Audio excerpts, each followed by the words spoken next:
This is the dawning of the Age of Aquarius. It's unity through diversity, but before we get to that higher frequency of Aquarius, it has a dual rulership. As we go into Aquarius, we're realizing this. The time of change is coming upon us. We have our relative busyness from the stars that are helping to guide us and give us inspirations. Our Kundalini is rising, so everything is mirroring each other, and then the vortex is really the galaxy. So the consciousness is universal. All power spots open up heart chakra because they open up to higher centers. So there's dimensional planes in the astral that are hell realms. They're not real, but when you're in them, they feel real. Yeah, in this 3D, you're going to see the split take place. But in the future, most likely there's going to be a dimensional split. And we're going to bypass the cataclysms that are coming on the planet by moving into a new timeline. Oh, about Anunnaki. They didn't want the human beings to have that knowledge. And we had UFOs appearing over our nuclear missile silos and shutting them down. The Great Spirit God wants us to wake up. So sending this light wave frequency will take the veil off of us, and we'll move into a new time, a new civilization, a new earth will happen. This takes you right to the mystical awakening. It's just that simple. So the 3 steps. Doing vortex sort of begin to look at the bigger picture, because my ideas expanded as I begin to do my work. I begin to just intuit a lot of really insights about the information I was sharing, and about the Earth as a living being. And these ideas were new back in those days. As a living being with the acupuncture energy grid system, a chakra system, and we, as above, so below, we are mirroring each other. We are a part of the Earth, and as above, so below, we have 7 chakras. Earth has 7 continental chakras. We have the acupuncture meridian grid system, male yang points, female yin points, and neutral or balance points. Earth has this same phenomenon. And so this idea of our human body over 2/3 composed of water, and then the Earth being over 2/3 covered with water. And then we see the phenomenon of lightning. I always show pictures on my tours of lightning hitting some of our mountains, and lightning even going upward from some sacred places or power places. Lightning's going upward. And this lightning is our Kundalini energy. For us, our Kundalini is rising. So everything is mirroring each other. And then the vortex is really the galaxy. And then there are billions of galaxies. And all these galaxies are spinning, and they're sentient beings. So the consciousness is universal. The Great Spirit is pure love at that highest frequency. So that power of that dancing in duality. So when we're in the 3D, we forget that we're one with that universal. We're down here in the duality and day and night and the hot summer, cold winter, duality, male, female. But behind that is this oneness consciousness, and that consciousness is awakening within us, is the galaxy is pulsing. As it pulses, the stars are transferring energy, and that energy is coming into our solar system, awakening our sun. And everything is, this timing is coming for us to remember who we are. The veil will come off, and we'll begin to shift into a new timeline. Yeah, I mean, the geometry there and how that's being like interconnected to everything around it is beyond fascinating. The sacred geometry there in and of itself, like, I mean, when I look at it from top down, as you've pointed out on the map, it's quite 2D.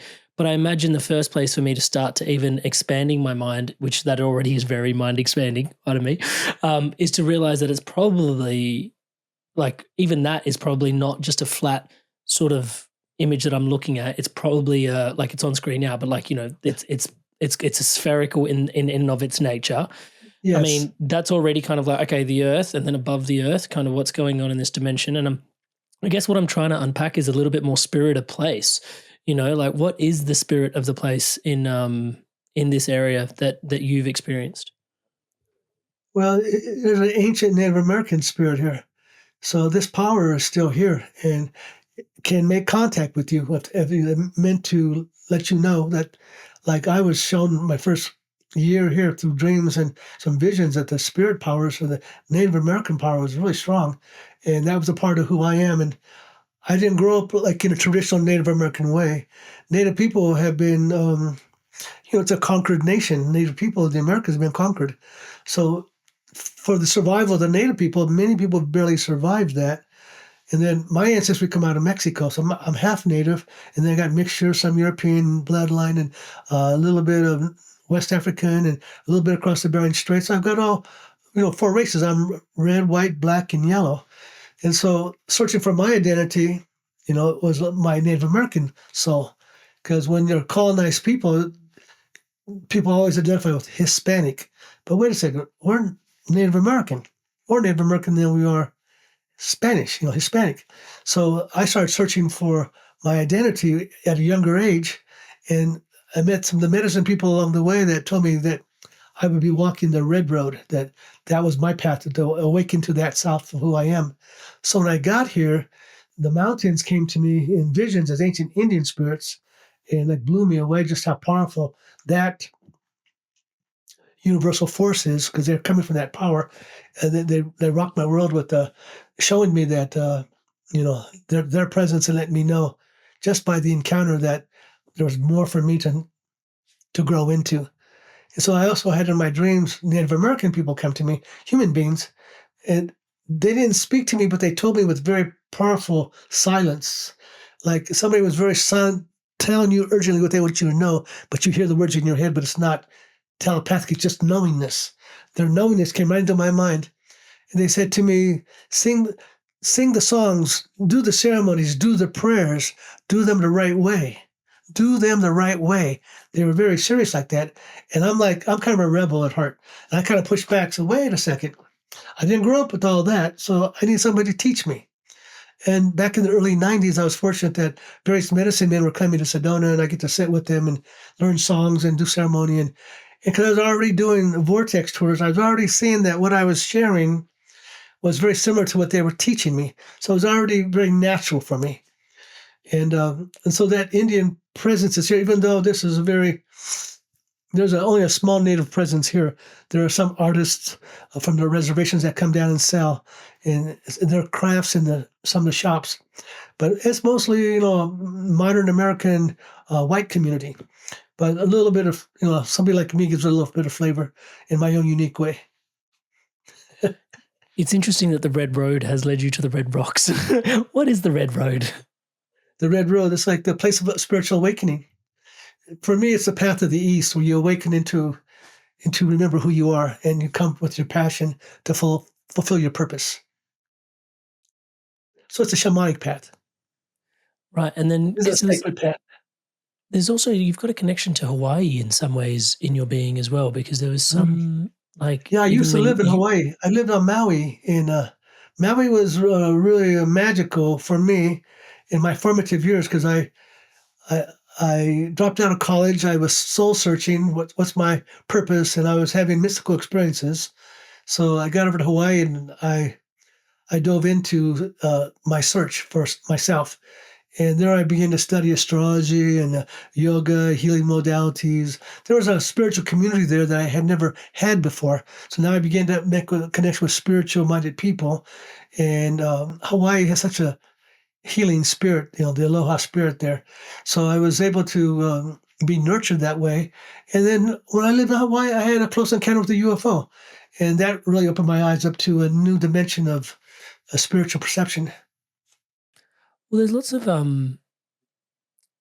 Arizona as well, in Sedona. There's a lot of UFO encounter stories in this space as well.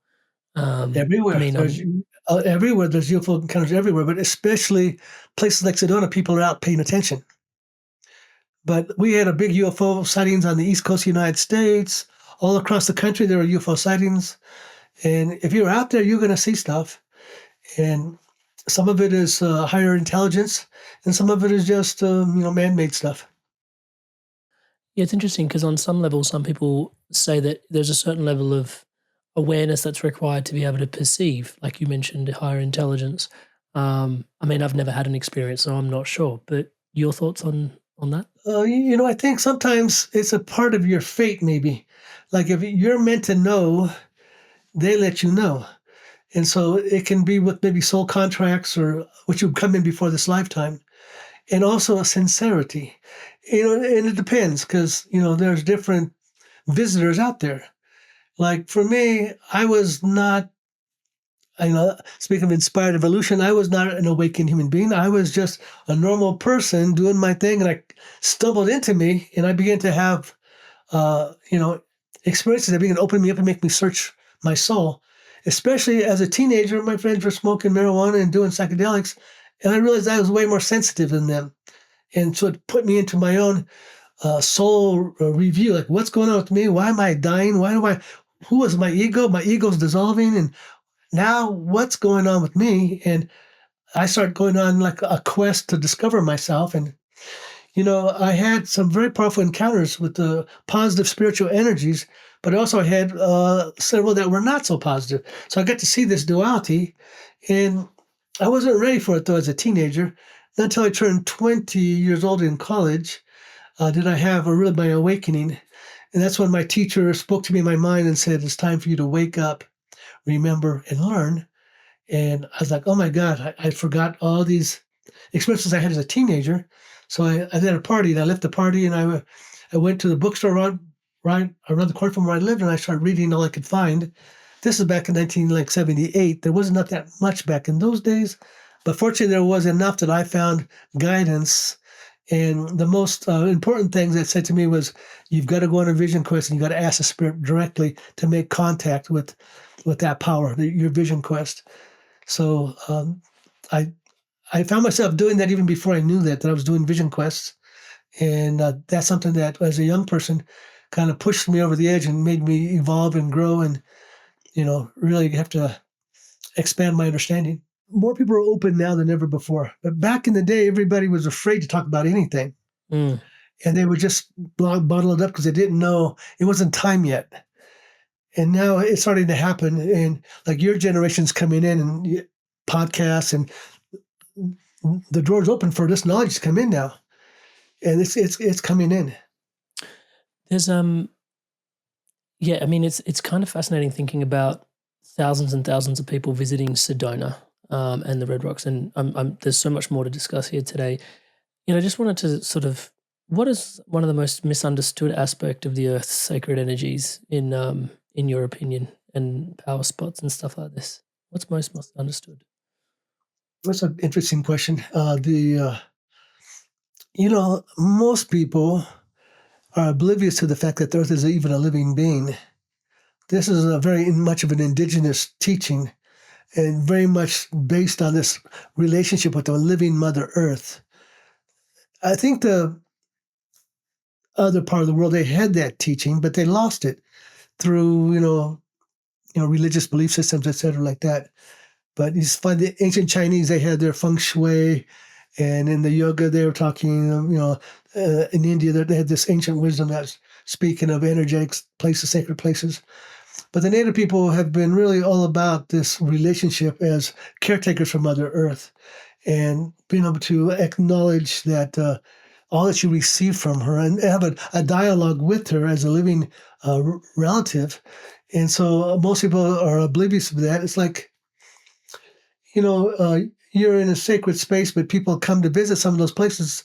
It's like tourists going into a church and talking and laughing and being real loud and taking pictures, but they're not tuned into the fact that it's a sacred place. And if you're in your temple, you want to, if you're going to speak, you want to be able to whisper and feel a deeper connection, more meditative, more prayerful, more, like doing some yoga practice or ceremony, or coming in, like singing and being invoking spiritual blessings. So a lot of people are not used to that kind of way of thinking. And so they're having to learn that the earth is, a living sentient being, and the modern world has been raping our earth, our technology, our fossil fuels, and our energy systems, and our cities are not living in harmony because we're raping the earth. And so as people become more conscious, we'll learn how to build with the earth. We'll learn how to work with the feng shui of the land. We'll learn how to support and empower sacred places. This is why they put temples and pyramids and standing stones. And these ancient people, they were, with their megalithic sites, were able to access the energy grid, the life support system of the earth, and utilize it for their benefit, and create a harmonious, healing environment to live in. Because some environments can be toxic energetically, too much, positive ions, or too much negative frequencies. And then by putting in certain temple or ceremonial spaces, it can harmonize the landscape to make it healing for people to be there. What's the importance of ceremonial work in alignment to a sacred space? Like, I'm sure there's something that's activating in that relationship. Everything is about the mastery of our intent. People talk about the power of intention, like the power of intention. There's a book called that name, but that's beckoning the future.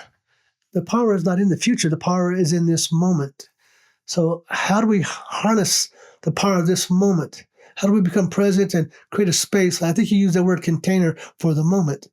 They call that the edifice of intent, is creating a container where your intent can make manifest. And so how do we take this chatter mind and put it into a power of the intent to be focused? That's what ceremony does. That's what doing your practice does. It brings your intent into alignment. And so it's like if each moment has power, but if you don't know how to harness that power, unless you focus, and so ceremony is like a focus. I think of it as like a magnifying glass, and it focuses the sunlight, and you can start a fire with it. So your prayer, like with a medicine wheel or a ceremonial altar, pyramid, whatever, is focusing energy, bringing it down, and that can manifest miracles.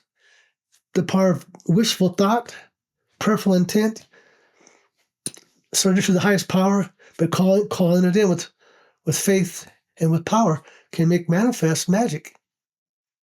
Abracadabra. Inspired soul, I wanted to take a moment to thank all of you that are subscribed to the podcast.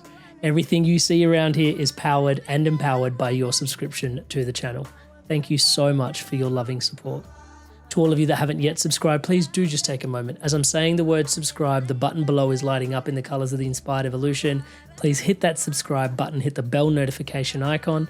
Episodes like this coming out twice a week to support you on your inspired evolution so we can champion love, positivity, and wisdom around the planet. Thank you so much in advance for subscribing.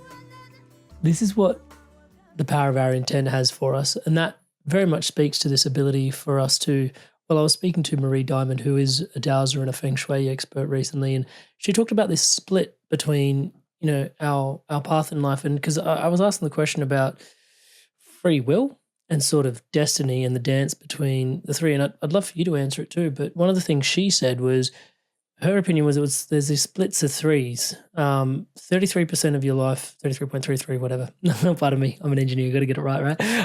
Is your destiny, and then 33.33% of it is the work that we do on ourselves, similar to how you're describing, like the container, like setting the intention, personal development, the way we show up.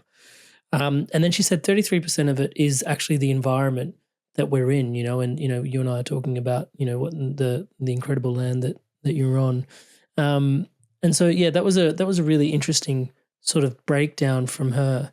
And I wonder, well, I'd love to get your thoughts on that, but then also to sort of look at, because a big part of your work is also, the astrological, like you've studied astrology for a very long time. And I mean, how does your intention work play into what's going on collectively en masse at that scale as well? Because right now it's a very interesting time, right? Yeah. You asked like a couple questions there. So the the thing about the thirds, that's interesting because everything breaks down into the triangle. Like if you have the four cardinal directions, each direction is a test we have to master because we've incarnated from the spirit into the 3D. So those four doorways, times of day, seasons of the year, stages of life, those are the four masteries we have to realize within ourselves, master within ourselves. But also, when we begin to awaken and evolve inspirationally, we connect with the power above us, to the Sky Father, to the universe and the galaxy. So that pyramid that four-directional square turns into a pyramid. So the pyramid is a symbol of soul consciousness based on the triangle, the power of the Trinity. So all of our traditions speak of like a Brahma, Vishnu, Shiva, Father, Son, Holy Spirit, man, woman, and child, thesis, antithesis, synthesis. So things break down into thirds like that. And so we look at, say, American politics. We have a third right wing, a third left wing, and a third in the middle. And so we dance back and forth because each extreme doesn't quite live up to their promises. So we're dancing back and forth. Pendulum effect. like day and night, right and left. We're just dancing like this. And so, so this idea of 33%, well, you have the conscious, the subconscious, and the superconscious. So that's that third division also.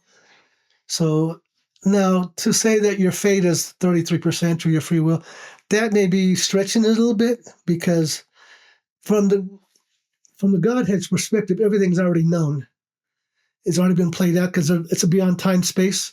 But down here where we are evolving through our evolution, then Great Spirit gives us the free will to shift our destiny.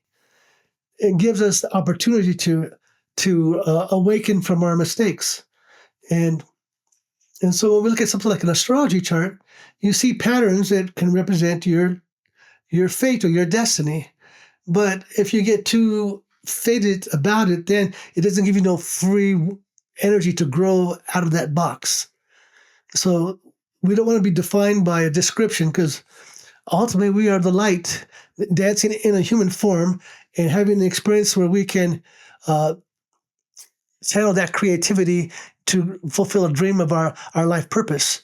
And so looking at the chart and seeing the karmic signature, though, you can see what people are bringing from their past life. Or if not from their past life, what karmic patterns they have been birthed into, maybe through the family lineage or whatever, a little bit of both. And you can see where there's going to be difficulties for them to go through at certain key times when they get triggered.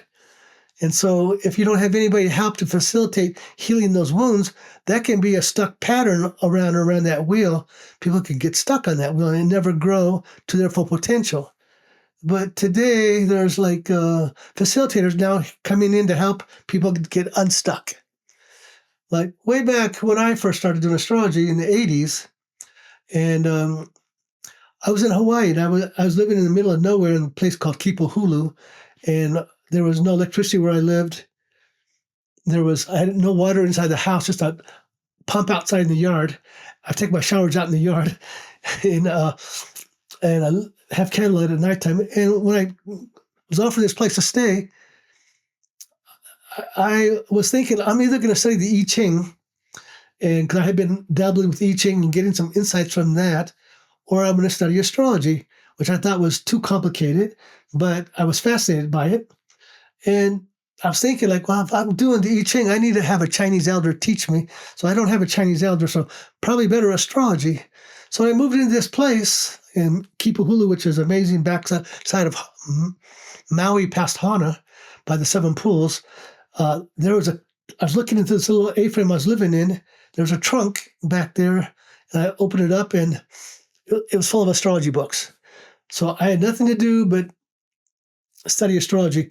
I was getting a little bit of money from some workman compensation kind of money and unemployment insurance. I hadn't made enough money where I could have some time to do nothing but study and research. And I spent a lot of time just studying. And people would say to me, what are you doing? Like, what have you been doing? I said, I just been obsessed. I didn't believe in astrology, but I started doing it, and I looked at it at myself as a guinea pig, and this really works. I'm fascinated. And I got like 5 books here. I'll do your chart. I'll write up a little bit from all these books, and we'll talk about it and see how it fits. So I was giving people readings, and I was hitting them, and I felt really good, like, oh yeah, I'm validated. And like I said, you're going through this crisis. And it felt good to be able to speak and be accurate. But then they look at me and they say, like, I already know that I'm going through that crisis. Can you help me with that crisis? And I didn't have any skills at that time. And I was just young and just, getting this going, So I remember laying in bed at night going, like, having a little crisis, going like, great God, like, Great Spirit, like, Master, like, I don't have any skills to help people with what good is it to help people that are having these problems, and if I can't help them? And so I'd ask, like, I need to have these skills. So as I got to Sedona, I started with people, and I began to engage with people on the land, and taught a little bit of yoga, Kriya yoga, and I want to learn some healing skills. And I realized that I had a fear of public speaking that held me back all along. When I was younger, I could have been like a genius astrologer on the lecture scene, but I was like I had a fear of public speaking, so I couldn't get past my block. So I didn't, every time I had a chance, I shied away. So I thought, let me do this clearing on myself and heal myself from this. So I practiced on myself, and then I started doing it on people, and little by little it began to grow, and I began to like develop my skills to help people clear like addictions and trauma, grief. And, I really kicked in doing it about the time of COVID, because I was doing so much tours in astrology. I wasn't doing as much type healing type stuff, a little bit of that.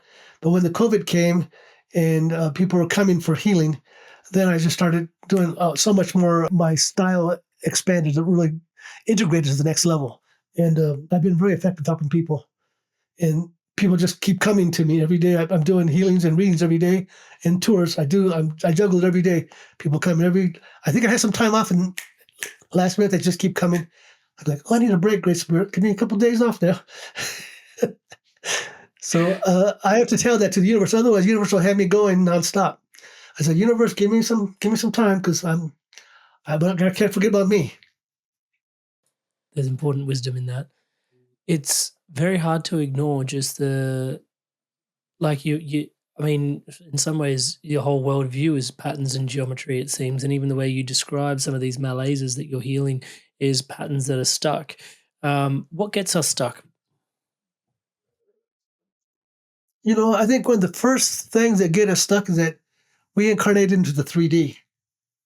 We've come from a universal higher dimensional frequency, oneness consciousness, telepathic, and love-based. And we come into the incarnation, and, you're in the womb of your mother.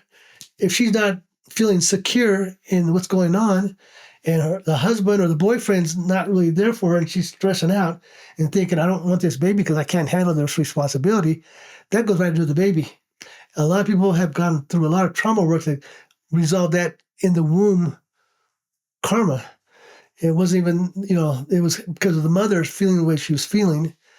And then, you're born as a little baby, and every night, like 3, 4 in the morning, the parents wake up to baby's crying, feed the baby, love the baby. The baby's right here next to us. We keep the baby safe. We love this baby's precious. But then for about 6 or 7 months of that, parents are like wiped out. And people say to the parent, you need to get your rest. That baby's going to kill you because it's breaking you down. You're not getting any sleep. So they say, put the baby in the other room, in the crib, and let the baby cry. Good for baby's lungs, right? So baby's crying, nobody's coming. Nobody's coming. I'm in the dark. There are some scary things in the dark. I don't know what's out there. I'm scared. I'm a baby. I'm crying, and there's nobody coming. I'm abandoned. I'm facing the night terror. And especially if I've had a past life where had a fear of being killed or something tragic happened in a past life, that comes into this lifetime. And now I'm facing this fear of the unknown coming after me. And there are bad spirits that try to scare us when we're little. And so we put up a little psychic wall to protect ourselves.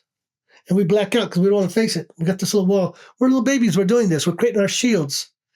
And so already we're hiding behind our shields because we don't feel heard. We don't feel when we have needs. We come from this oneness telepathic space into now we're separate. And we can't turn over on the bed. We're little. We're struggling to get over. We're trying to crawl. We're trying to walk. Our body don't work. So we're a little frustrated because we can't get it going yet.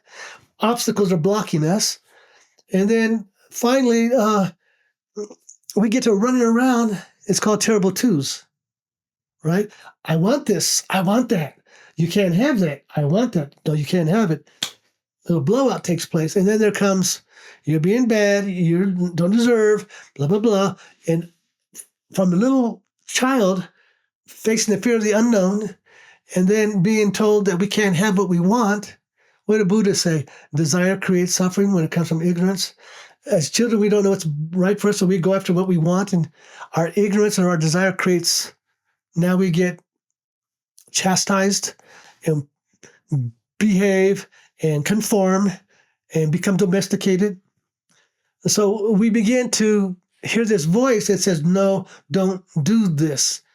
You bad because you're not obeying. You are, and if you have religious people that are parents that are very strict religious, they put the fear of God on you. obey it or else. And so back in the day, that was, tough love coming up as a child. Well, the younger generation, like you get spanked, it's like child abuse. But back in the day, that was a standard. Everybody got spanked and it was disciplined. And, nothing like a parent having not gotten any good night's sleep for 2 years or a year and a half, got to work now, got to take care of business, got stress. And I got this little kid that won't calm down, running all over the place. Don't run in the street. Don't run there. No, I love you. I'm afraid for you. And my fear becomes controlling. And then when you do something that could be dangerous, then you get punished. And then what happens later as kids get a little older and more defiant, parents go like, well, wait till you have kids. They put that parent curse on you. And like, oh, now I know what they're talking about because, it's the willpower. Who's in control? Who's the authority, right? So all of our life is this pecking order. And somebody telling you can't do this because you're too little, you're not smart enough, we don't trust you. And then you don't trust yourself. You grow up and go like, my intuition tells me, like, oh, check my tire because my tire might be something wrong with it. I'm too busy. I will later. Check your tire. I will, but I'm busy. But, oh, darn, I got a flat tire. I didn't check the tire when I knew I was supposed to. We don't listen to our own inner voice. And I always ask women that. I said, do you ever, because women represent the intuitive side, men are the rational side. We all have intuition. We all are rational, but women are stronger on the intuitive, psychic feeling, dream level. Men are more logical and very grounded in mastering the challenge right in front of us. So mystics got both sides going really good. But I always ask, most of my groups are women. I get 80%, 100% females coming because women are more, they know something bigger is coming. I get some guys, but mostly the women bringing them or guys who are already on the path who are awakening. But through my history, it's like I get so many women, and I always ask them, do you ever talk yourself out of what you know intuitively? And they all say, yeah, always. So we don't listen to our female side.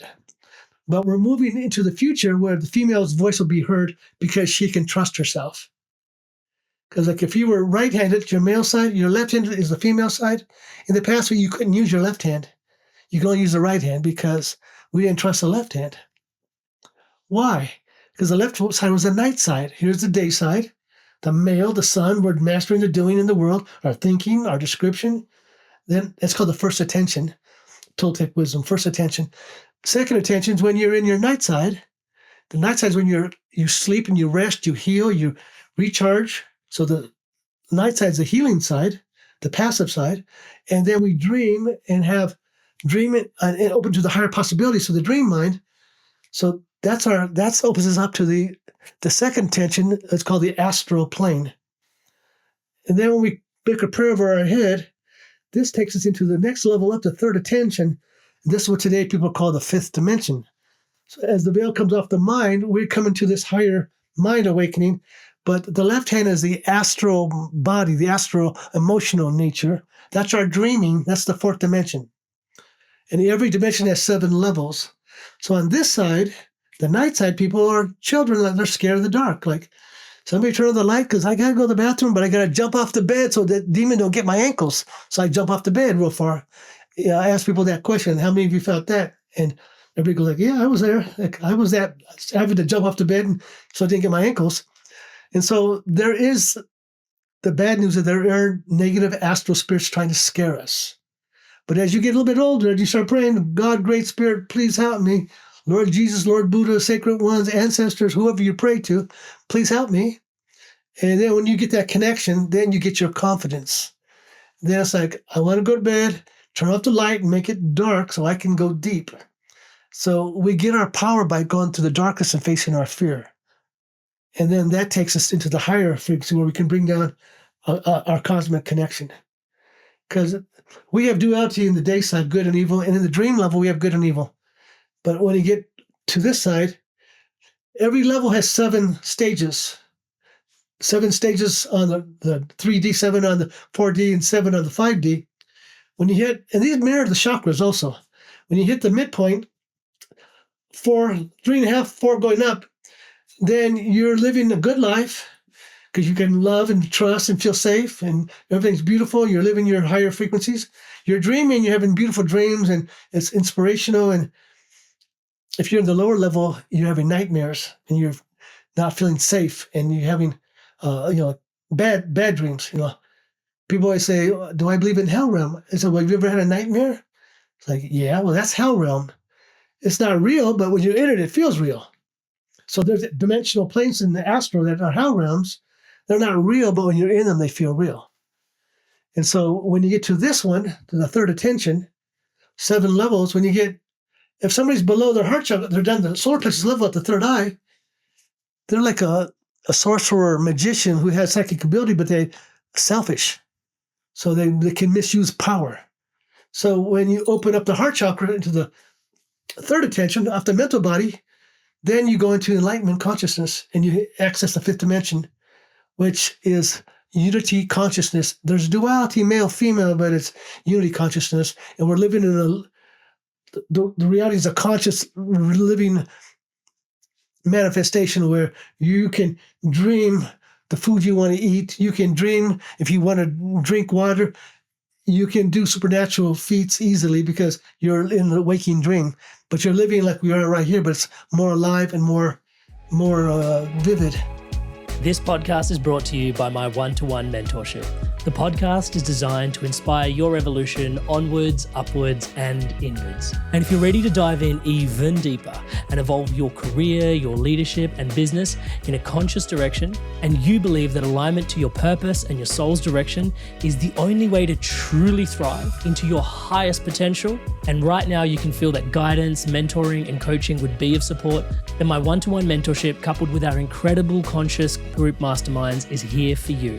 Thousands of people have evolved through my mentoring over the last 10 years. It is, after all, my highest calling. And here's what they have to say about how it's transformed their life. Everything just kind of fell into place. And now I'm on a path that I actually believe in and I'm excited about because I feel like I'm becoming my best self. Over those 2 years, I have done so much. I can't believe where I am now. I'm thrilled where I am now. Not only was he a coach, but he became a divine presence in my life. You can show up to Amrit with all sorts of chaos in your life and you leave feeling completely centered with some direction that is going to get you results. It's just magic when you're in coaching with Amrit. You just flow with it all. I feel that I have access and connection to somebody who is deeply entrenched in my development. If you're thinking about it, just do it. You won't regret it. So if you're ready to dive in even deeper to take your inspirations and truly evolve, then make your way over to my website at amritsandu.com. I'll put a link in the description below.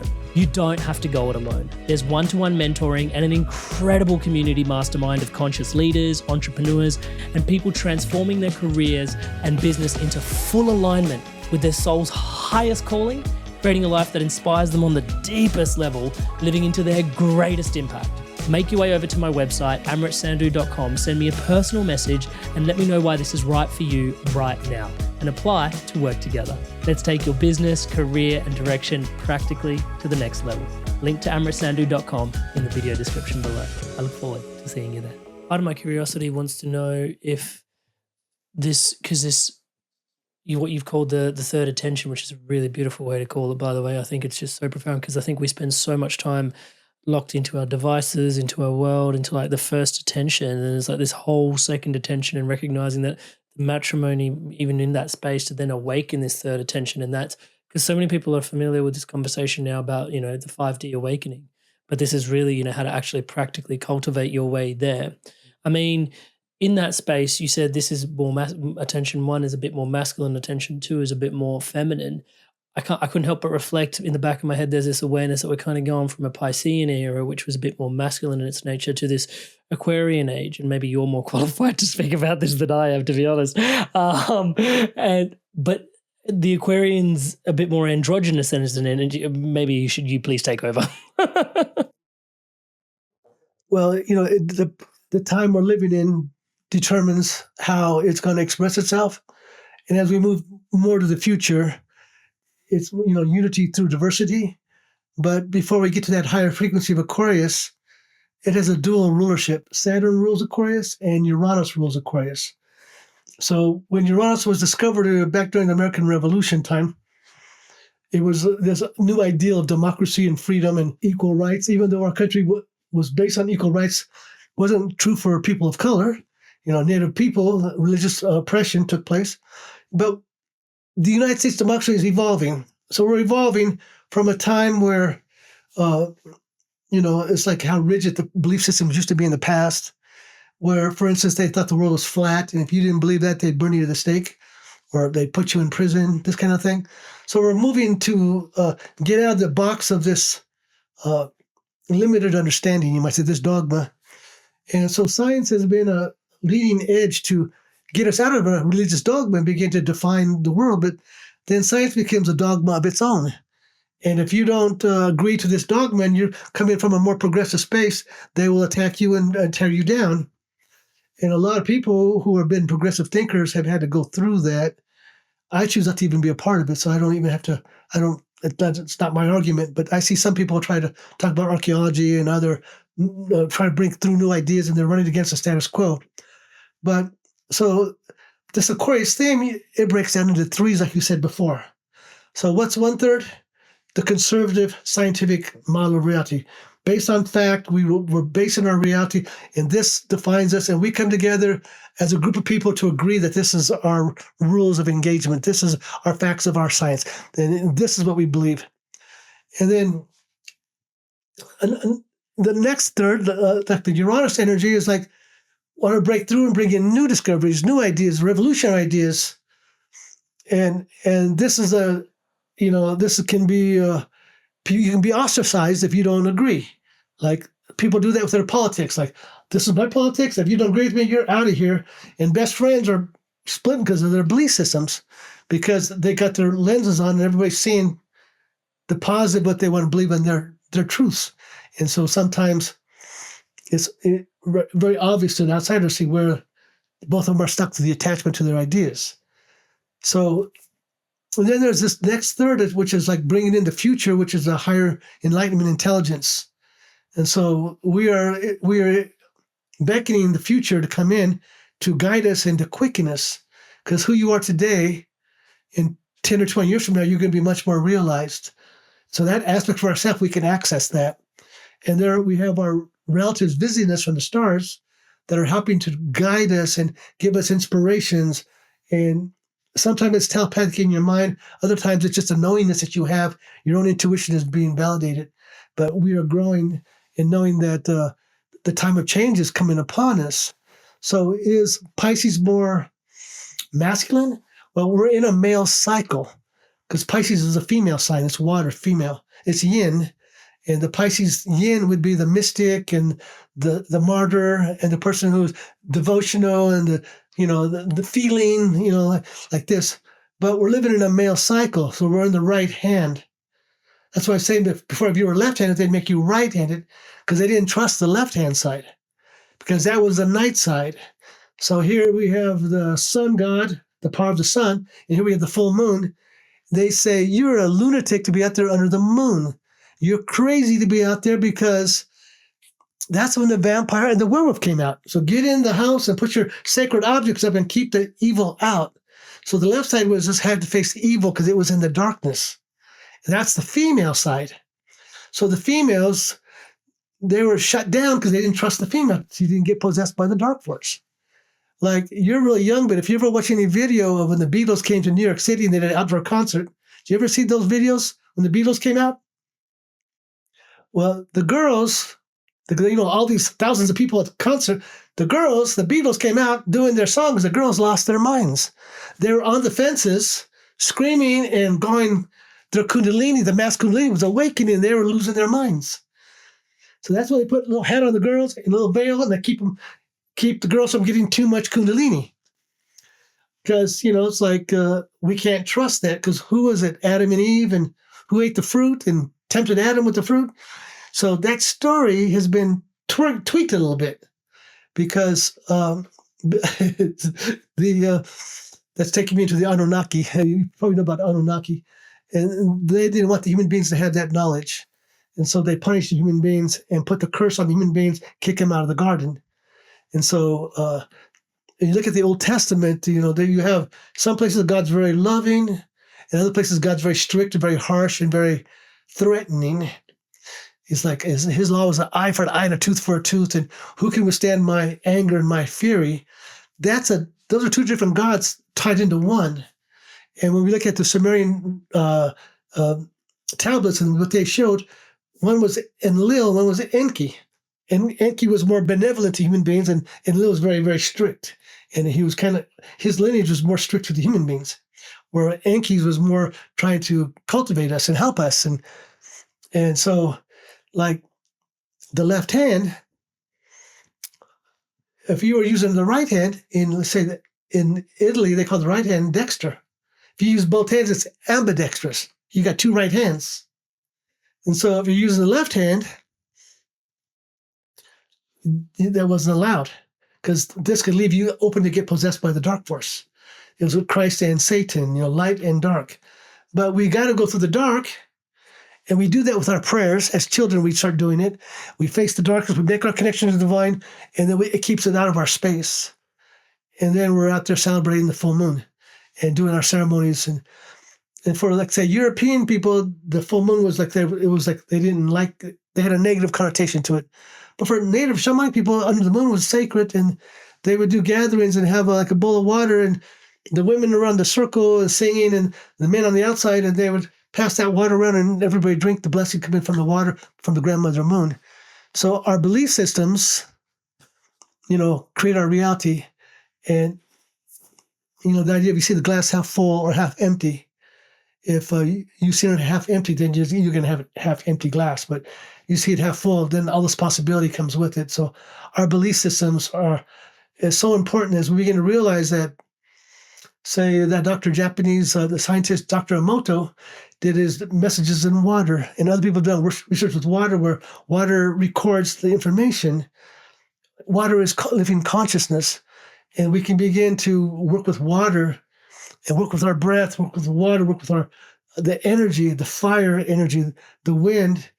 We can begin to do magic just by having a prayerful intent and knowing that we are one with the universe. And miracles can happen as people gather together with a power of love.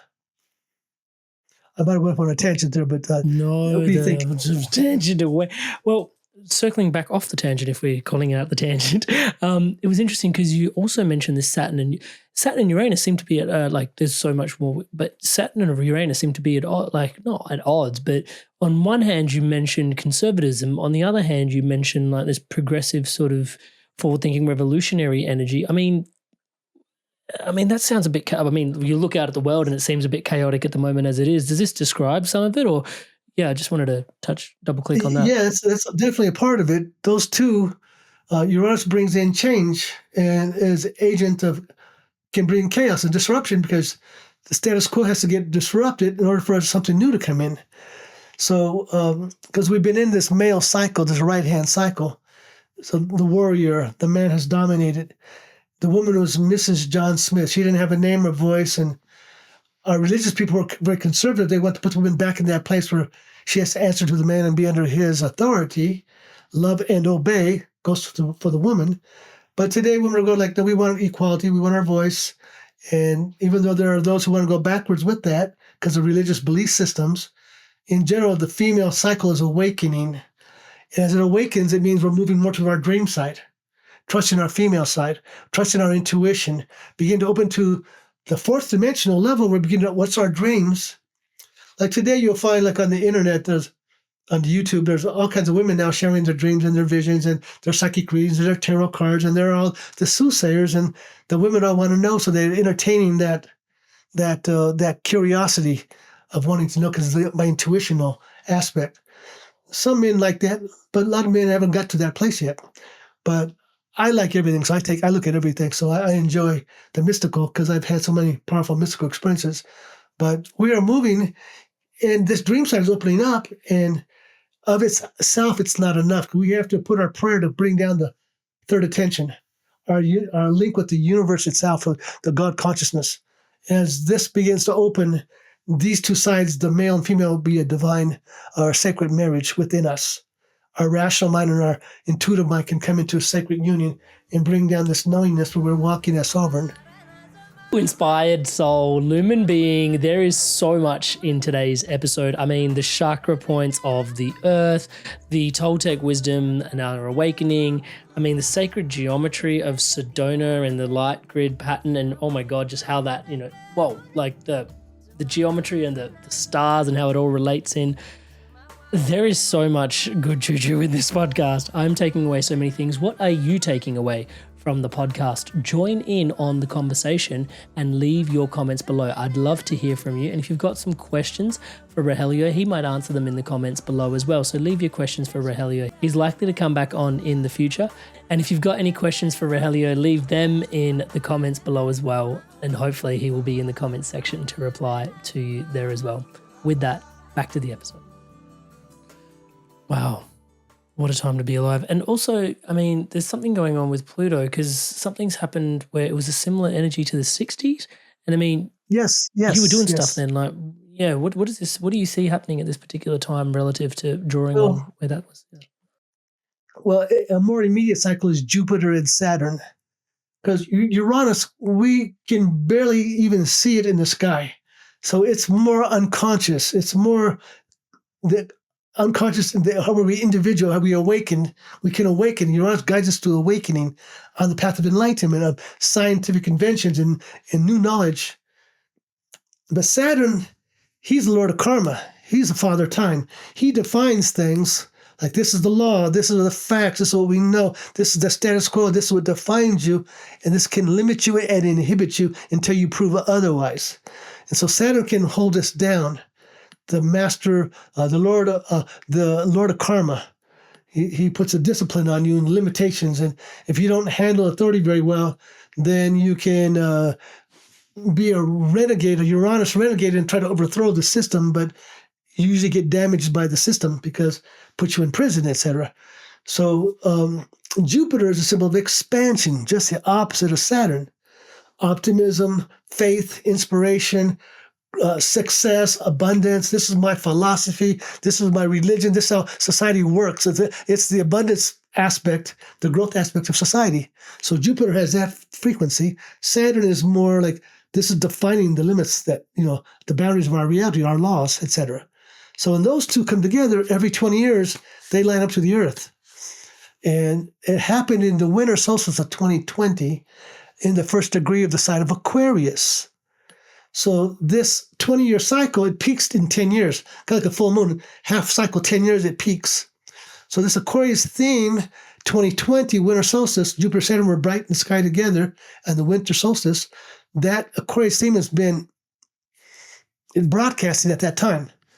So every 20 years they line up. The last time was in the 60s.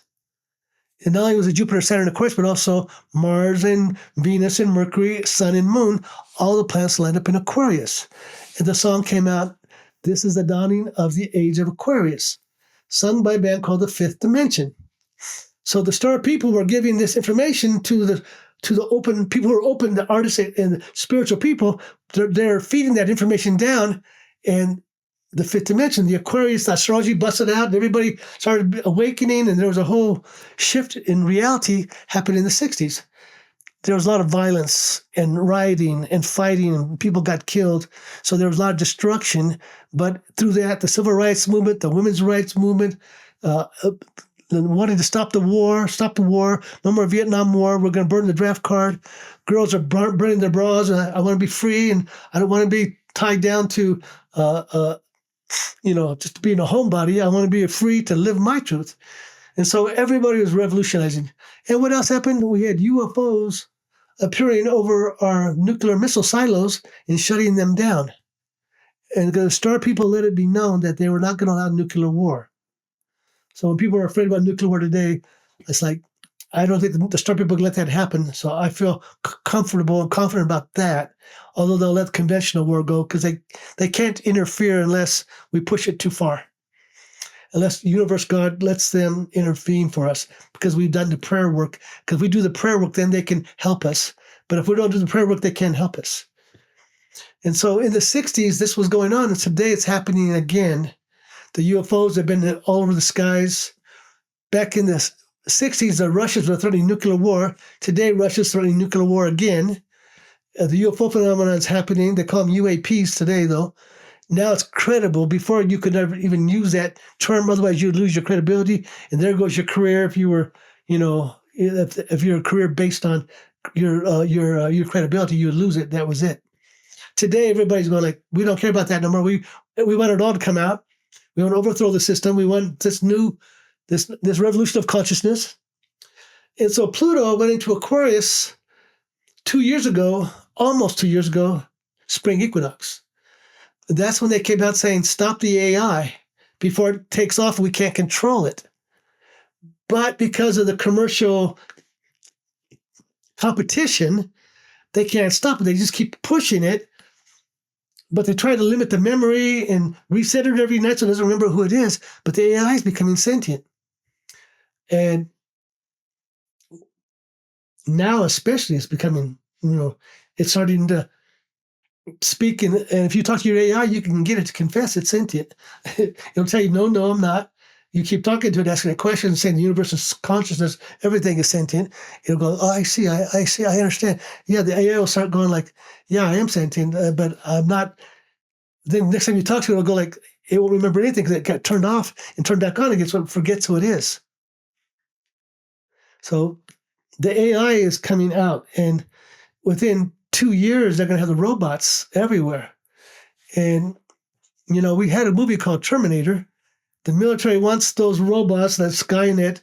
So there's a danger that we might unleash this presence that sees human beings as a threat to the survival of the earth and to itself. And it can be, it could be very detrimental for us human beings.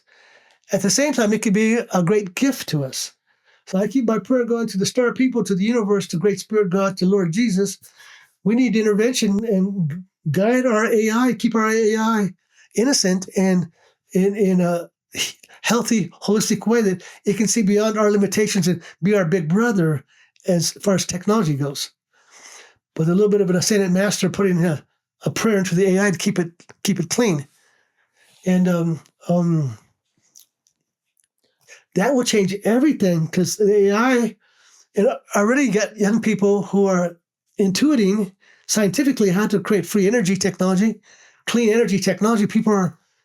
It was coming in 30, 40 years ago, 50 years ago, but the powers that be suppressed it and blocked it. Today, the next wave is coming in, and it's going to come in where people can't block it anymore, where everybody gets to make the next step and get free from the controlling system. Because, they won't let you catch rainwater and use rainwater in certain places where they wanted to charge you money for the utility, the water utility, or they would let you get off the grid with solar panels and you had to be a part of the grid. Not letting people break free from the control system. And so a lot of people ran into that the hard way. And now, though, the momentum is pushing to where common sense says we got to allow this to come through, because the earth has gone through her changes. The earth has gone through her changes. She's the great awakener. So talk about this, Uranus is in the sign of Taurus. It's like a 7-year cycle. Uranus goes through the signs. Taurus says, I have, therefore I am. My material resources, my financial well-being, my investments, my material needs, my security, my sensual. Taurus. So Uranus has been in there. It's causing a revolution around our financial system with Bitcoin and all of these cryptocurrencies and instabilities in the banking institutions. And, it's like the theme is that as nature becomes more unpredictable, what is sustainability? They've been trying to push GMO on us and push this stuff on us. And people go, no, we want organic food. We want clean water. We want holistic lifestyle. We want to be integrated with nature.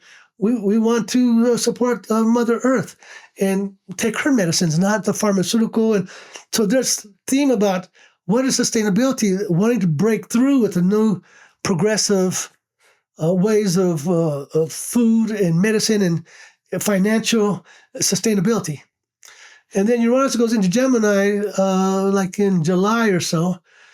And that Gemini says, I think, therefore I am. So it brings in all the new information. in the next bigger step up, because the computers are becoming quantum now. And the information is going to be coming in. Everybody's minds are going to go like, oh my God, there's so much more. Are we going to choose to go put a chip in our brain and become transhuman and go this way into the matrix? Or are we going to go to the Mother Earth and go to the organic natural? So Uranus, during the United States time birth, went into Gemini. And Pluto was in Aquarius during the American Revolution, French Revolution, Industrial Revolution. So the mechanism at that time took people from the country and the farm into the cities.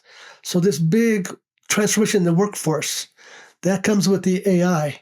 And so this Pluto in Aquarius is also bringing the revolutionary energy.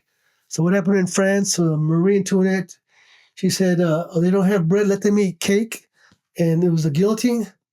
I had a lady on my tour a couple of weeks ago. She said, she didn't say that. And she was very passionate. She said, oh, that must have been Marie Antoinette in the past life. Because she was, no, I didn't say that. I didn't say that. But they got the guillotine, right? And today the oligarchs are pulling all the money up. So wherever you go, you got people who got power through money. You know the saying that power corrupts, and absolute power is absolutely corrupting. So people get into places of power with good intentions, and then later they get corrupted by the power. So you got people like in this nation, oligarchs are pulling that money up. Like, you got the guy from Amazon, and you don't want to pay his workers. You can't unionize. They don't want to pay no money. These CEOs are taking more percentage of the profit. They don't want to pay the workers. And then with the AI come in and go like, we don't need to pay you. We can replace you with the AI and the robot. So these people at the top are pulling all the money up. And so in our country, let's cut back the Social Security. Let's cut back the aid, the Medicare. Let's cut back with the spending. Some of that's good because there's wasted spending, but where is a safety net for the people? And as the money gets pulled up like this, like people are going to say, wait a second, there's more of us than there are of you. And when we realize that we have to stop fighting with each other, that the right-wing people and the left-wing people, well, they may have some differences about what they believe in, but ultimately they want the same thing. They want home, security, money, and a lifestyle that's comfortable for them to, for their children. And people will come together like this instead of being divided. And that's the game, divide and conquer. So let's spin these social issues out on this side. Let's spin them on that side and pull people apart. Let's open up the borders and cause mass migrations because you're causing warfare in the Middle East to now flood these nations and now throwing people out of balance. And now there's a nationalism movement to swing back to, no, we want to have our space. And then, always in the past, there's always been racism. And somebody was always oppressing somebody, whether it was people of color or white nationalists or Nazis. There's always been this kind of a thing, ethnic cleansing kind of thing going on. So we have to realize that we're in this together. If we don't work together, and if we choose to go into conflict and duality, we're going to invite a very difficult future with the Earth going through big upheavals because of it. But if we receive the download that's coming in now, that let's find inspiration where our musicians and our artists and our people, our leaders can get inspired to work for the greater good. That not some people say that term has been abused, working for the greater good, because the greater good gets manipulated by the little cabal of people up here manipulating where the masses are going. But for everybody to feel supported and to have health care and to have food and to have shelter, to have basic necessities in harmony with Mother Earth and community, as we're moving that way and bringing in this frequency, those who are opening their heart are going to step into a new timeline. And those who are not wanting to go there because they have too much hatred and too much negative programming, even here and now in this 3D, you're going to see the split take place. But in the future, most likely there's going to be a dimensional split. And we're going to bypass the cataclysms that are coming on the planet. We're going to bypass it by moving into a new timeline. And the people who can't go there maybe go down with the old world. So it's a very exciting time. In the astrology, this Pluto in Aquarius just went into Aquarius, starting a new cycle. Neptune is leaving Pisces, going into Aries close to April 1st. Saturn goes into Aries. Uranus goes into Gemini. So all the outer planets are moving into new signs, which means a whole new frequency, of new way of doing things. So you've got to be adaptable. You have to be sustainable. Like, what sustains me? I can't overextend myself and live in debt. I got to be able to, make sure I can cover my bases. Do I have a place I can put a garden in my yard and have live healing foods that I can access? Or do I have community farmers that I can support? Or do we have a community of people that work together that we may have community gardens and working for things like clean water and, living in harmony? You mentioned the earth, as within, so without, as above, so below, and human beings having these 7 chakras in the energy system, and then the earth having its own mirror. Are there actual chakra points around the earth, just out of curiosity, as we come into more harmony with the earth? Well, my perspective, because everybody has different ideas. People are channeling ideas I don't agree with. My own perception, we are anchored in the solar plexus chakra. Solar plexus chakra, my creative will, my purpose, my creativity. I've mastered my destiny. I feel confident. With solar plexus, higher chakras have not awakened fully. We're only partially through our higher chakras. Like, I love you and I love this, but I hate that. I hate what you're doing. You did that, now I hate you. Or I love you, but I can't. I'm closed now because I hate what you did. So we're not fully awakened in heart chakra. Now, a being who is from the heaven consciousness, is this pure love of divine, walks into 3D and says, it's all love. And it can be somebody like a Jesus, and they're crucifying him, and he's saying, forgive them, they don't know what they're doing. So we're evolving to that love. Remember our connection to that higher chakra consciousness. We're not in that higher dimension. We're down here in the lower chakras, in the 3D, the lower chakras. Like, we all speak our truth.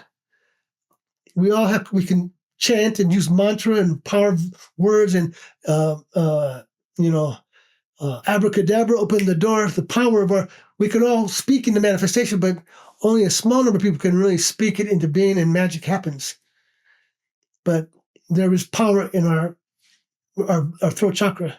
We all have dreams and intuitions and visions, intuitions like that, but we don't always trust them, and very few people can see into the mystery of God in the sacred spaces around us. So there's a lot of veil still for majority of people. So we're at the lower chakras. There are people who are showing the way of these, but mostly with the lower chakras. So what's the lower chakra? Root chakra, primal, instinctive, primitive, earthy. Mother Africa, root, wisdom, power. Think of you go to a party, everybody plays some black music. Dum-dum, dum-dum. Root chakra. Got the root chakra going on. And so, second chakra, what's the second chakra? The twin to Africa, Latin America. The passion, the feeling, the emotion, the creativity, Latin America. The Latin lover, the feeling. So, solar plexus chakra. Where's the solar plexus chakra? You look at the old world map, all the trade routes came out of Europe. And the English had Hong Kong. I think the French had Vietnam. The Spanish had them. English had India, Africa. The Europeans divided up Africa. Australia, English speaking, New Zealand, Hawaii, you name it, the Europeans got everybody's stuff. Now, no matter where you go, solar plexus is where they're at. Who's the boss? Who's in charge? Who's the king? Who's the captain of the ship? So no matter where you go, there's going to be a fight for who's going to have that. So when the European people got out amongst the people, once they got past the hostilities that we don't trust you, now we start trading. And then the Europeans took that Chinese that gunpowder and made it into weapons where they were using it for fireworks. So they were like, okay, of course, the Chinese were great warriors and powerful warriors, Genghis Khan, the whole thing. And so the Europeans, when push came to shove, they had the guns. And they conquered everybody. Like we speak in English, right? Like my friends in England, they got Stonehenge, and they say, oh, that's the heart chakra. I say, Europe, England, Stonehenge, heart chakra. No, dudes, all power spots open up heart chakra because they open up to higher centers. But over there is solar plexus, stiff upper lip, where redcoats will get a kick ass and conquer the world. So that came to the United States, the superpower. We have the best technology, the most money spent on our military. We are the United States. That's all breaking up now a little bit, but we are this power.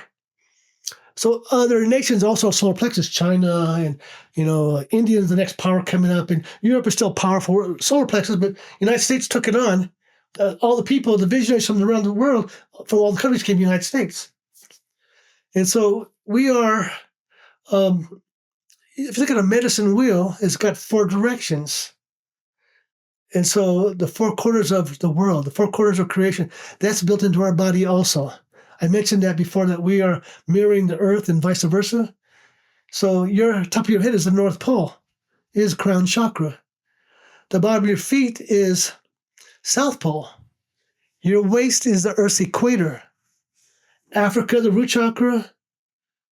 Latin America, the 2nd chakra. Europe, the 3rd chakra. That's where we're at, 3rd chakra. The United States is taking that on. The navel of the world is Israel. All that Old Testament, God set it up at Armageddon at Israel. So what's the right hand of the world? Are you right-handed? So the right hand is stronger. The right side of the body is stronger. If you go hiking with people and you don't have a trail, but you're excited, you go fast, the right leg takes a bigger step, you make a big circle going to the left, like that. And oh my God, we're in a big circle. That happened to me as my friends were hiking one time, big circle. You're right. We were excited. So the right is the dominant, the male is the dominant. So where's the right hand of the world? The eastern pole of the world is the biggest, highest, largest plateau in the world, the Tibetan Himalayan plateau. And the indigenous people have 4 sacred mountains, and they have shrines in those mountains. And they make pilgrimage to the shrines, and they prostrate down on the ground, and they do the prayer, and they get up and they pray again to Sky Father, to Mother Earth, and they prostrate, and they go to the shrines. The highest male phallic pinnacle in the world, Mount Everest, the right hand. So now where's the left hand? The opposite side of the world, north of the equator, because above the equator is the male dominant side. Our heaven is our male side. Below our waist, below our navel, and below our equator, our waist, is the female side, our earth side. Earth is the female, instinctive, procreative, like that. Above is our heavenly side, our divine, the masculine side, not the transcendental side. Because over here, the right hand, the mystics are in the caves in the Himalayas. And what does the male do? Masters the description of the world. And so they say the world's an illusion. So what do? They master their energy. They bring their energy up, master their consciousness. And by bringing their energy up, they touch into enlightenment consciousness. And then from that center, they are sending power to their disciples around the world, channeling this energy down to the disciples in the world. And so the left hand of the world, opposite the world, north of the equator, is the 2nd largest plateau in the world, the female plateau. Like over on the right-hand side, they have the sacred buffalo. They don't eat it because it's sacred. Over on the left hand, they have the sacred buffalo, but they eat it because it's sacred. It's a gift to them to sustain the people. This is the Native American people, and this is the 2nd largest plateau in the world, is the Colorado Plateau. So when you look at Sedona and see the Red Rock Mountains, it's a part of that plateau. Indians. In Dios, in God, in Dios. And so there are 4 sacred mountains on the 4 corners that the native people have shrines in, that you can't go there unless you're indigenous. You can't just go there hiking and being a tourist. Those are sacred places that are not allowed to the public. And the people are doing their ceremonies to hold the balance with the earth. In Tibet, they have their shrines. In the Native American, they have their shrines to hold the balance, east and west. Because if the United States America wasn't where it was, because of the rotation, those continents are balancing each other. So the left hand, the female plateau, and on that side, the tallest male phallic pinnacle, Mount Everest. On this side, the largest female womb is the Grand Canyon.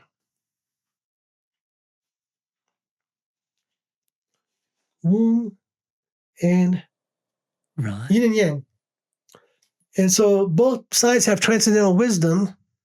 When the Tibetan people came over, and that was holding the third eye of the world and the higher throat chakra, the chants of syllables from the east because of the Himalayas holding that power. Yeah. And so then over here, like the native people, they're also very transcendental. The Tibetan Buddhists, they have their little prayer wheel. They spin their wheel. They got their stupa that spirals at the top, and they walk clockwise around their stupa, their little pinnacle, their little temples. And over here, we have the medicine wheel. We go clockwise around the wheel. Now, some traditions go counterclockwise, and there's reasons for that too. But the male and the female balance. When the Tibetans came over, their word for sun was the Hopi word for moon, and vice versa, Dawa and Nyingma. And so the Tibetans were doing these sand paintings, and then the Navajo were doing sand paintings when they do healing the medicine people do healing for their clients there. So in the ancient time, they were maybe very much the same people, but the split through the great migrations in the past. So you're familiar with Atlantis? Yes, a little bit. Yeah, Atlantis holds the masculine polarity, the advanced sciences and things like this, and warlike. They conquered everybody. And the Pacific was Lemuria. All people maybe called Mu. There may be some differences in people's ideas around that, but the masculine and the feminine. So Lemuria was the ancient heart chakra of the planet, because in the past we were on a higher frequency. And as the Great War took place and the Great Cataclysm and the Earth went through its change 13,000 years ago, and the migrations took place, that heart chakra energy of Lemuria, today it comes through Hawaii. And along the Ring of Fire in the tropical paradise places where it's green and lush, that the female energy is strong there. But all sacred places open the heart chakra, but especially the female places. Wow. Especially, the Mother Earth is female. The female holds the heart chakra. So the earth is a school ground of heart chakra lessons. And so whenever you go to a power place, it's going to go, there goes your heart, oh my God, wow. And then you climb the mountain, the higher you go, the more you expand your mind, and your mind opens up and says, wow, I see the big picture. This is my vision. I see where my life is going now. And I might not have the vision, but I have a sense of intuitive understanding that I've expanded myself. So sacred places do that. And the Grand Canyon is holding that power on this side. There's a movie called Grand Canyon, and these guys are living in LA, and they have their little life story. Kevin Kline, I think his life situation, and Danny Glover, his family, and they had the dramas going on in their lives. But these two guys keep intersecting, their lives intersect, and finally they become friends. And to get away from all the craziness of LA, they go to the Grand Canyon. And when they get there, it's like it just blows them open. They go, oh, it all makes sense now. Like that crazy world is not real, but this is real. There's like a movie called Grand Canyon. The movie they showed at the entrance to the Grand Canyon, a little town called Tucson, at the IMAX theater. And they show the history, the geology, and some of the Native American lore. And then they have some of the modern explorers down there. They're scientists. They got their journals, and they're writing about the flora and the fauna and the temperature. And they're observing scientifically. But as they get to writing their stories, they become mystics. They start saying things like this. The seasons, they come and go. The light plays upon the canyon. The echoes of the bird song.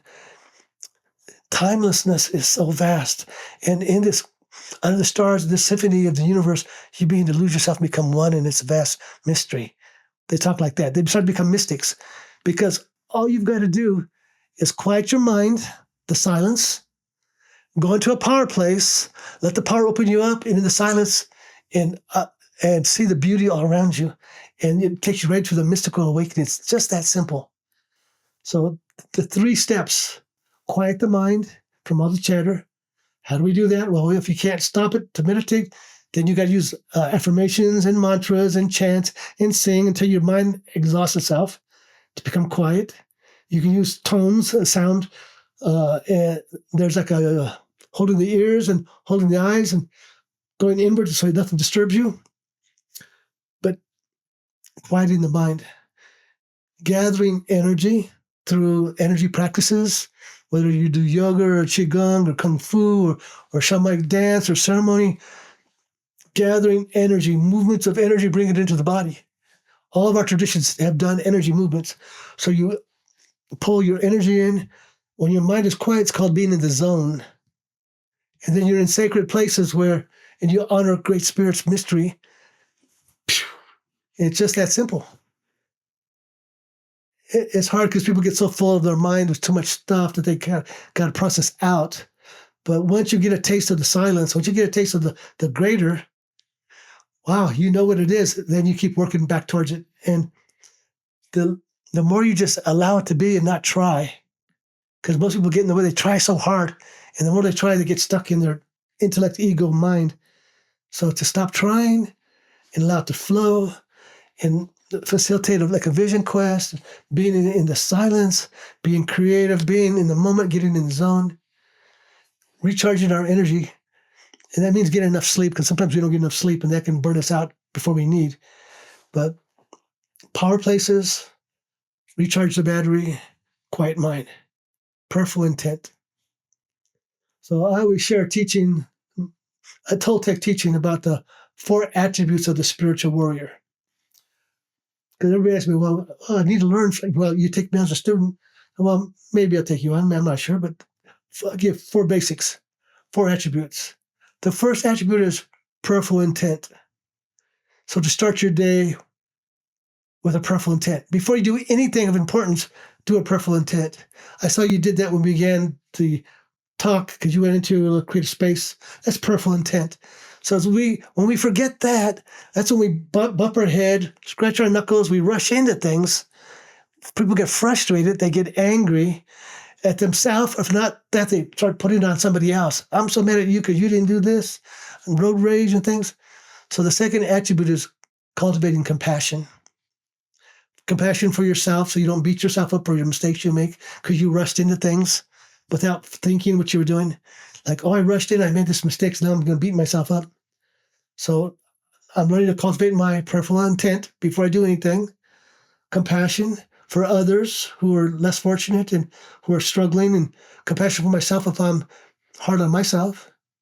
So prayerful intent, compassion, and then cultivating wisdom. Through your experience, your understanding grows, your intelligence grows. So intelligence cultivated into wisdom. That's the third attribute. And then the fourth attribute is patience.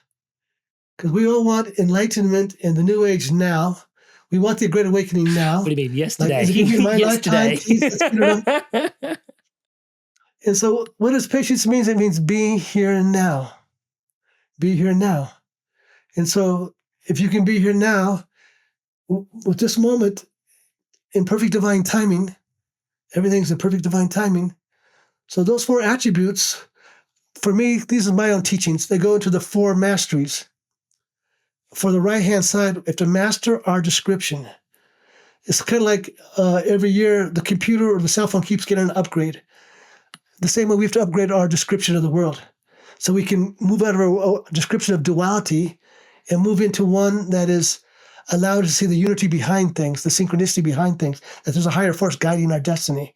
Begin to master our description so we know the sacred geometry, we know the quantum physics, we know how the astrology works, we know how the yoga works, we know what the secret of breath is, we know what our diet is. We start to master our description of the world so that the more we know, and then the better we do what we do, mastering our doing, then we create more success. Knowledge that is power, because then we can do something with it as we master our doing. The better you do what you do, because we're always fine-tuning. Like when you're doing a podcast, you're always fine-tuning and getting better at what you do. And we never want to stop improving our capacity to do what we're here to do. So mastering our description, mastering our doing, we have to master our energy. Because if we don't get enough sleep, if we don't eat right, if we are taking in the wrong things, we're not cultivating our energy, disciplining our energy, then we can sabotage ourselves. So mastering the energy is very important. And then the last one is mastering our time. Because we all want to be in the moment. Everybody says, be here now, be in the moment. And that's great if you can keep a schedule. Because if you can't keep a schedule, then that's called deadlines. And what do deadlines cause? They cause us stress. And what's the number one killer? Stress. Deadlines are stress. And I got to get these bills done. I got to pay these taxes. I got to show up to work. I got to get this program working. And if I'm not being disciplined with my doing, then I fall behind. And now I'm stressing out if I'm not careful. So as we begin to master our doing, it means we master our time. It means we can be here now, present moment. And for most people, that's called taking a vacation and being on vision quest time, to where I'm taking time to where I don't have to do anything, and I can be in a sacred place, and I can connect with my higher guidance, and I can meet people who can facilitate me to strengthen that connection. And that's what's going on now. Everybody realizes that I got to go connect with myself. I need to get out of this day-to-day routine, because in the shamanic perspective of the Toltec wisdom, breaking routines is very important. Because if you get stuck in routines, then your life gets stagnant. So how do I break my routines every day to allow more creativity in my day-to-day activity so I'm not on automatic pilot? So breaking routines and going to power places. This has been the name of the game all through history, making pilgrimages to sacred sites for people on their quest. So now I can connect with the universe, and I can do my walkabout or my connection with the awesomeness of God, because I'm free to find what is next for me and let that guide me to my next choices. So mastering our description. So today we've been doing our description. And the more we share descriptions, everybody is sharing their description. They should be dovetailing. They should be in agreement to the most part, even though everybody has their own unique way of seeing things, like my unique way. Everybody has their own unique way, but they should be saying the same thing. And so with this description, the collective is awakening to see the bigger picture. And, everybody has one thing they got to face. That's the fear of dying. Until we confront that fear, the fear of death, until we confront that and say, like, what comes next? You die, you go into the next dimension. Are you going into the heaven realms? Your relatives are there, your ancestors, the love, the light presence is there. Are you going to go there? Or are you going to get stuck in a less than desirable place and reincarnating back in a world where you're struggling and suffering? So if we begin to cultivate our relationship to the afterlife, in the Toltec wisdom, we say that death is the great advisor. Death is not a bad angel. He's not like the dark one, who's like a Lucifer or Satan, but the Lord of Death is like, he teaches you your priorities. Like, you're not an immortal human being. You think you're going to be young forever, but you've only got so much time. And here's your deadline. So are you going to awaken to the truth of life before you die? Because when you die, you got your soul and the feather on the scale, and how do I weigh? And when you die, you see your life review, and you see everything you did wrong, and I get a chance to get it right. I get to come back and get it right, because people have died, and they go like, I want to stay. They go, no, you got to go back. It's so much love. I want to stay. I'm back home. No, you got to go back. You're not done yet. Here's your life review. You see all the things you've done wrong, how you hurt others, but you see through their eyes. You see yourself hurting yourself. People are like, oh, wow, I didn't realize I was hurting other people. I was just trying to protect myself. I was just closed, shut down because I've been hurt. So that's the teachings of Jesus. Judge not lest you judge yourself. As you do to others, you do to yourself. Love God, body, mind, soul, and love your neighbor as yourself. So people say, like, oh, I did all that bad stuff. they say, yeah, you were bad, but look at all the good you did. And then you see all the love and the joy and the happiness you brought others. But you see the love that you give to others, you see you through their eyes. It's just like having an adoring public. And all of a sudden you see yourself loving yourself because they are you. Because we're all one in the higher dimension. We're all one. Down here, we're separate. And so we project ourselves onto each other for better or for worse until we realize that we are projecting. We're projecting our judgments and beliefs on other people. And in shamanism, we call that breaking the glass of self-reflection. So we're not looking at this duality. Now we're trying to say that I'm one with this universe. I've stepped beyond the looking glass. Now I'm recognizing that I am you, we are one. Namaste, we are one in the light of the spirit. Or the Mayas, they say, Elakish, Alakin, Aolila. I'm another yourself. We are one as the light of the sun. And so they call that Ho'oponopono. Have you heard that? Everybody's practicing Ho'oponopono. The guy that brought it forth, he was trained by a Hawaiian elder, and he helped heal people in the mental institute that were, he didn't want to talk to them. I'm not going to counsel, but do Ho'oponopono. And I see their problems, and it's me, so I'm going to forgive myself for my being them. I am them. I'm forgiving myself. And by being one with them, cleared them of their problems, and they became free from the mental institute. And so we can do that. This is Jesus teaching, saying, forgive us our trespasses as we forgive those who trespass against us. It's the same teaching. So the Hawaiians are doing it. The Native American people are saying that. To all my relatives in the circle of life. Not just human beings, but these trees are living beings, these animals, they're all living, and we all know each other because we were in the dream level together once upon a time, and we were all telepathic. And now we're down here, and now we have certain agreements that we have to make and live in the right way with each other. Like, if I'm going to take that deer, I'm going to offer a prayer to your spirit that I can have you to feed my family, and I'll use every bit of you so I don't waste you and respect you.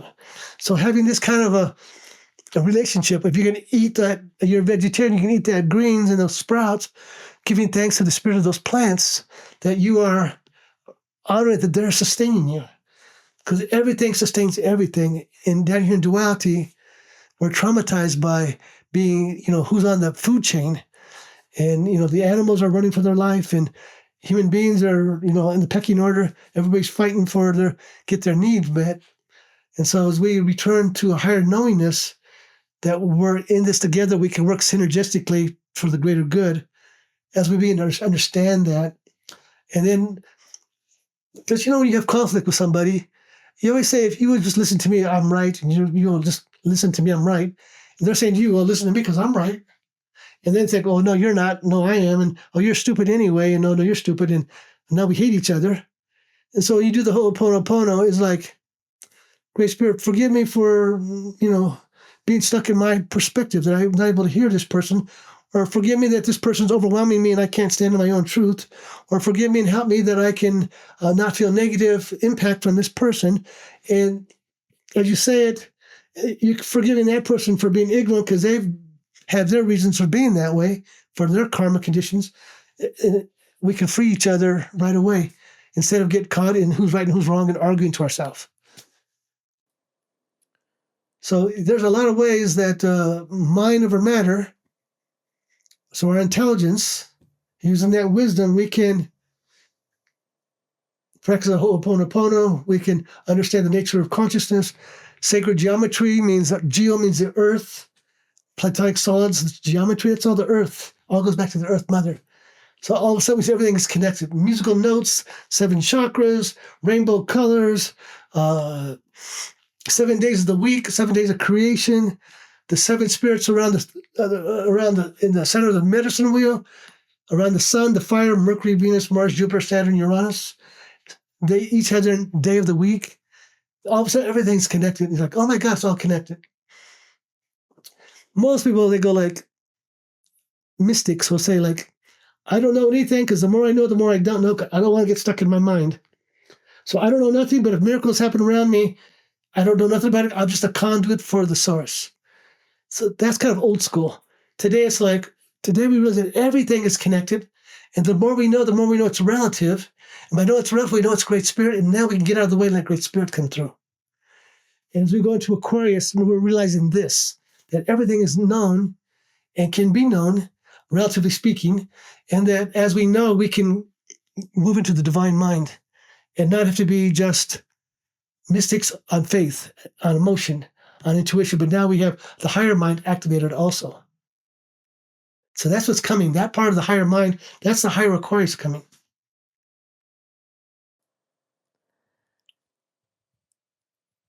I mean, Rahelio, there is so much more I want to ask you. I mean, we didn't even cross into the 10 Indian commandments, the earth kind of crossing through. Thank you so much for the illumination of, the chakra. Like, it just makes so much sense the way you described it. It was such a rich teaching. And even just, I've got, we did, like you mentioned Kundalini before, and I was going to query sort of like, so we've got chakra points in the earth, kind of what the Kundalini energy of like the Mother Earth kind of is. And there was pieces in there where I wanted to reflect on, I mean, we mentioned racism and we didn't touch deeper on it, but even just noticing the tapestry of the different lineages that make up your individual makeup. And it was kind of poetic for me just watching how deep the Red Road lineage must be, that out after all the different things, that's the one that you sort of nestled into to form your identity. Like there's a lot left in this podcast. I hope you'll come back to have a chat again. I just feel like we're just getting started. I'll say one last thing. The Kundalini is the lightning. The mountains harness the lightning. And it goes into the sky, comes back down as a lightning bolt. So the lightning hitting the mountains. Thank God it hits the mountains, otherwise we'd be in trouble. Some houses get hit around here, but mostly the mountains are being hit. And so lightning energy is in the body. When you awaken from the root chakra, because it's not fully awake, if it was, you'd be lit up, either a very powerful, potent being, or you'd be having a breakdown, too much energy. For some people are having anxiety attacks, panic attacks, because it's too much. They can't shut it off. I've had a lot of people, I've had to save them from losing their minds and having too much Kundalini, and by shutting it down in their body. But when that lightning wakes up, it brings your inspiration. Your inspiration comes up. It comes up your spine, to your mind's eye, up in your crown. So you do a circular breath up your spine to move it to your mind's eye. And we are all quickening. And as we move into the future, that veil's going to come off. As the galaxy breathes in a new wave of consciousness, because Great Spirit God wants us to wake up. It's our time. So sending this light wave frequency, it'll take the veil off of us, and we'll move into a new time, a new civilization, a new earth will happen. But the main thing is we have to first master our minds so we don't blow ourselves up with negative thinking. Because give people power in their mind, if they don't have a control of their mind, they're just going to destroy themselves. That's what's happening now. Are we going to destroy ourselves with war and conflict and racism and separations and greed and misuse of power? Or are we going to use our minds in the right way? And that's where we're at now. What are our choices? Are we going to use the mind in the right way, and we're going to awaken us with the heart? Because it doesn't do no good to have a heart awakened if your mind is not aware. Because then you got a big heart, but you're a fool for love. But to have your heart open and your mind awakened, that's the sacred marriage. Rahelio, thank you so much for sharing yourself so abundantly here with us today. I mean, well, I'm glad to be with you today. Yeah, I think it's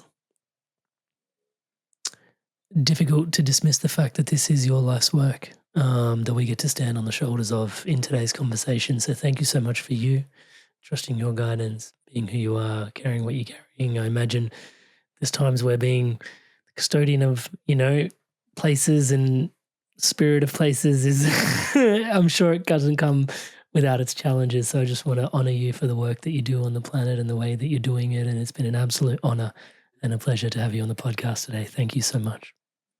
I'm really glad to be able to share with you. And the younger generations are coming up, and they're going to take the next step, because we are on the shoulders of who comes before us. So we pass it down, and the next wave comes up, and we're all ripening. It's coming quick. Thank you for your blessings. Hello, inspired soul. You made it through to the end of another incredible episode. Thank you so much for your inspirations to evolve. It is such an honor to be your brother walking this path by your side. To all of you that have subscribed to the channel, thank you so much for your incredible love and support. Like I say, everything you see around here is empowered and powered by your subscription to the channel. Thank you so much. To all of you that haven't yet subscribed, as I'm saying the word subscribe, the button below is lighting up in the colors of the Inspired Evolution. Please hit that subscribe button, hit the bell notification icon. Help us champion love, positivity, and wisdom like this around the planet. Join the movement by hitting subscribe. Thank you so much in advance. Now, you made it through to the end of an incredible episode. So if you obviously like this video, please do give it a thumbs up. It helps move the video around the internet. It shares it with more people, lets the internet know that you want to see more content like this, not just from my channel, but channels like mine. And we're all together on this journey, inspired and evolving together. So do remember to like the videos that you like. It helps with everything we're doing here as well. And on screen now, an opportunity to continue your inspired evolution journey onwards, upwards, and inwards. An episode I'm going to put on screen up here is Freddie Silver. We recently talked about just the spirit of place. He talks a lot about the different sacred sites, and we talked about Stonehenge and all these different, like Atlantis, Lemuria, and the different sites and their different energies and how to connect to them. He does a lot of cleaning up of sacred sites and then putting in prayers and receiving as well. So this was really profound. I think it's in a similar vein to the kind of conversation we had today, but different once again. So Freddie Silver, if you want to check out that episode there. And another couple of episodes for you to continue your inspired evolution journey. Take your pick, make your click, and look, I'll see you in the next one. I'll see you there.